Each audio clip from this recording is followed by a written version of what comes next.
ഞാനിപ്പോൾ നിൽക്കുന്നത് ആലുവ രാജഗിരി ഹോസ്പിറ്റലിന് തൊട്ട് മുന്നിലായിട്ടാണ്. ഇവിടെ ഇന്നൊരു ദാരുണമായ ഒരു അപകടം നമ്മൾ നടന്നതായിട്ടും നമുക്ക് റിപ്പോർട്ട് കിട്ടിയിരുന്നു. അതായത് 7 വയസ്സ് മാത്രം പ്രായമുള്ള ഒരു നിഷികാന്ത് എന്ന പേരുള്ള ഒരു ചെറിയ കുട്ടിയുടെ അച്ഛനോടൊപ്പം ഓട്ടോറിക്ഷയിൽ യാത്ര ചെയ്യവേ കുട്ടി കളിപ്പാട്ടത്തിന് വേണ്ടിയിട്ട് തൊട്ടുപിറകിലോട്ട് നിന്ന് തിരിയുന്നൊരു സാഹചര്യം ഉണ്ടാവും. കുട്ടി ഓട്ടോറിക്ഷയിൽ നിന്ന് തെറിച്ച് ആലുവ കുട്ടമശ്ശേരി എന്ന് പറഞ്ഞ സ്ഥലത്ത് വീഴുകയുണ്ടായി. എന്നാൽ അതിന് തൊട്ട് ബാക്കിലായിട്ട് വന്നിരിക്കുന്ന ഒരു കാറ് എഴുന്നേറ്റിരുന്ന കുട്ടിയെ ക്രൂരമായി ഇടിച്ചു തെറിപ്പിക്കുന്ന ഒരു ദൃശ്യം നമുക്ക് നമ്മുടെ വീഡിയോ വിഷ്വൽസിൽ കൂടി നമുക്ക് കാണാൻ കഴിഞ്ഞിരിക്കുന്നുണ്ട്.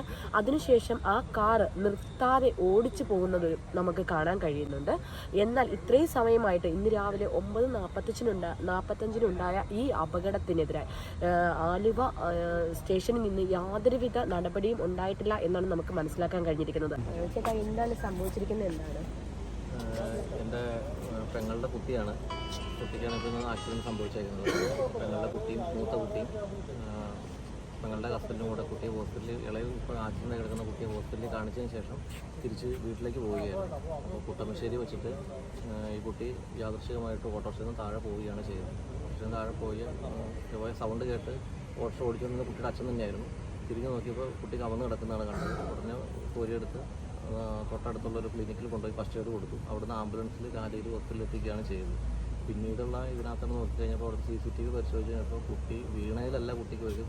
കുട്ടി എണീറ്റിരിക്കുന്നുണ്ട്.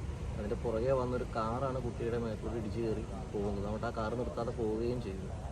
അപ്പോൾ അതിനാലാണ് കുട്ടിക്ക് ഈ മാരകമായ പരിക്കുകൾ ഇപ്പോൾ വന്നിരിക്കുന്നത്. ഇപ്പോൾ കുട്ടി ഇപ്പോൾ ഇവിടെ വെന്റിലേഷൻ ICUവിലാണുള്ളത്, പീഡിയാട്രിക്കിൻ്റെ.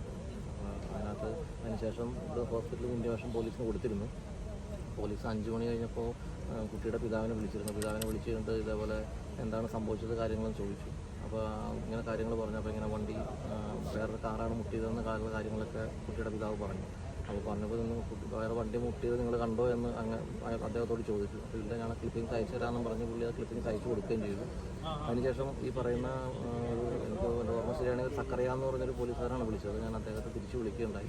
വിളിച്ചു കഴിഞ്ഞാൽ ഇങ്ങനെ കാര്യങ്ങൾ സംസാരിച്ച് കഴിഞ്ഞപ്പോൾ നിങ്ങൾക്ക് എങ്ങനെയാണെങ്കിൽ നിങ്ങൾക്ക് കാര്യങ്ങളുണ്ടെന്നുണ്ടെങ്കിൽ നിങ്ങൾ നാളെ രാവിലെ വന്ന് CI കണ്ട് എന്താണെന്ന് വെച്ചാൽ മൊഴി പറയൂ എന്നാണ് നമ്മളോട് പറഞ്ഞത്. ഇത്രയും പ്രശ്നങ്ങൾ ഉണ്ടായിട്ട് CA രാവിലെ നിങ്ങൾ ചെന്ന് കാണാനോ എന്നുള്ള രീതിയിലാണ് രാവിലെ വന്ന് കണ്ട് ഇന്ന് തന്നെ പറ്റുമെങ്കിൽ വരാൻ പറഞ്ഞു. ഞാൻ പറഞ്ഞു ഇന്ന് വെച്ചാൽ ഇപ്പോൾ കുട്ടിയുടെ അടുത്ത് ഇവിടുന്ന് ഞങ്ങൾ വരാൻ പറ്റത്തില്ല. അപ്പോൾ നിങ്ങൾ രാവിലെ വന്ന് CAനെ വന്ന് കണ്ടിട്ട് നിങ്ങൾ എന്താണെന്ന് വെച്ചാൽ പറയുക അനുസരിച്ച് ആത്മഹത്യയാണ് വേണ്ടിയാണ് പറഞ്ഞത്. പോലീസുകാരുടെ ഈ ഒരു നടപടി നിങ്ങൾക്ക് തൃപ്തികരമായി തോന്നുന്നുണ്ടോ? ഇത് ഇത്രയും വൈകുന്നതിൽ തൃപ്തികൾ, കാരണം ഇത് പ്രതിക്ക് രക്ഷപ്പെടാനുള്ളൊരു സമയം കൂടിയാണ് ലഭിക്കുന്നത്. കുട്ടി ഇപ്പോൾ പീഡിയാട്രിക്കിൻ്റെ ICUവിലാണുള്ളത്. ഡോക്ടർ 48 hours പറഞ്ഞിട്ട് പറയാമെന്ന് പറഞ്ഞേക്കുന്നത്. ഇപ്പോൾ നാളെ രാവിലെ ഒരു സ്കാനിങ് കൂടെ ഉണ്ടെന്നാണ് പറഞ്ഞത്. അതിനുശേഷം പറയാമെന്ന് പറഞ്ഞിട്ടുണ്ട്. ക്യാമറമാൻ സജയ്ക്കൊപ്പം കാർത്തിക.